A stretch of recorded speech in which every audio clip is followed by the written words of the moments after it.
Hey everyone, how you doing? It's Dr. G here. So I wanted to just real quick just pop on and talk about something. Today is Juneteenth. Juneteenth, okay? This is not going to be received well by some people, but if you know anything about me, one of the things you will learn real quickly is that I am true to who I am. I'm very transparent. I'm very honest about who I am, what I know, what I don't know. But once I figure out what I don't know, it's only a matter of time before I figure it out. So I'm going to ask you a question. How many of you today had to go Google or figure out what Juneteenth was when you first heard it mentioned? I'm going to give you 2 seconds to raise your hand. I am a school leader. I'm a district leader. Now, mind you, I could go for the whole 9 yards. I'm Jamaican. I didn't grow up here. I didn't go to high school here. I didn't do any of that stuff. I didn't learn about that stuff. But how on earth am I going to help or kids learn about their history if I don't even know what it is? There's all this hype today, all this excitement around Juneteenth. And there are those of you who, for decades, have revered and understand the value and the power of this very day. But in my time, I've been in the United States since 1995. And this is the first year that I've ever even heard anybody mention Juneteenth. This is the first year that I've seen any kind of excitement or hype or conversations around this particular day. And I've learned so much in the last 24 hours.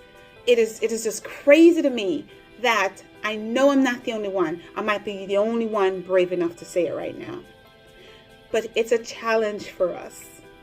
Out of all of this, there's all kinds of positive that's emerging out of this whole situation. And one of them is the idea that through education, through educating, through leading in schools and in organizations that are of service to our kids and our society and our community, we are educating our people. We have over the years created this environment that anything that is controversial, anything that we find to be uncomfortable to talk about, we just don't talk about.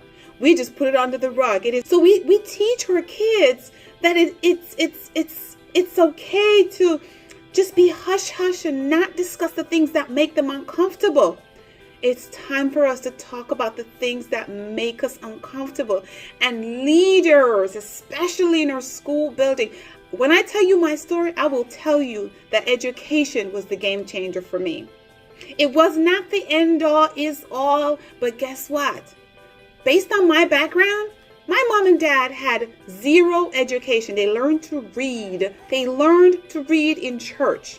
There were 7 of us, 7 children, and I'm the eldest. I know I look like 22, but I am the eldest of 7.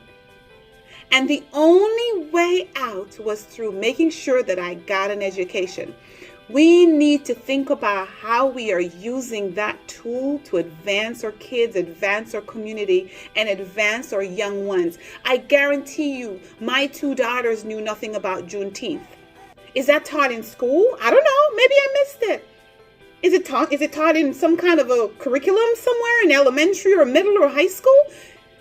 Maybe I missed it. I don't know. I didn't go to high school here. I didn't go to school here. So I went to college here. So maybe that's what the issue is. And it's not just an American thing. There's a video I have posted on Facebook with my daughter where she was asking me for porridge one night. Porridge. And as she was asking me, she had these what we call in Jamaica chiny bumps in her head. And I was joking with her and I said, look at you looking like Nanny in the Maroons. And you know, prior to Juneteenth, prior to all of this, I got off when I was done videoing and done that little thing with her, I said to myself, I bet you Talia doesn't even know who Nanny and the Maroons are. How would she know? Well, she was born here, not in Jamaica, but I am Jamaican. So am I responsible for teaching her about her history and teaching her about the things that helped her to be where she is right now, or helped me so she could be where she is right now?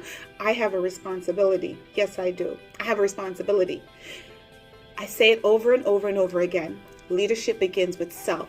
And until we are honest enough and brave enough and honest enough to accept and to know what we don't know, and to seek out the knowledge as to what we do not know, and figure out how we're going to keep this alive for the rest of our generations, we're going to be in serious trouble. Many of those kids that are out there rioting right now, and many of them who are now wearing Juneteenth t-shirt, is probably the first time they've heard about it.